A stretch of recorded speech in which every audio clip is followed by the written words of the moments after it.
हर्षिका बेटा तुझ्याकडे नंबर कोणता आलाय ग? 975. कोणता नंबर आहे? 975. Very good. अरेंज करता येईल तुला? कर.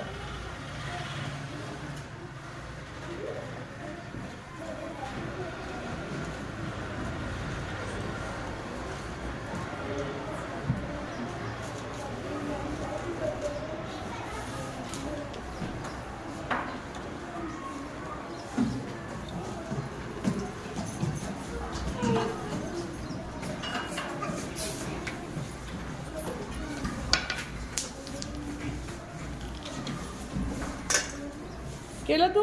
100 मध्ये किती मनी आहेत बेटा? 100 मध्ये किती मनी आहे? 9. टेन्स मध्ये 7. आणि युनिट मध्ये 5. हां चला तयार केला आहे. बरोबर केला का बघा? Very good.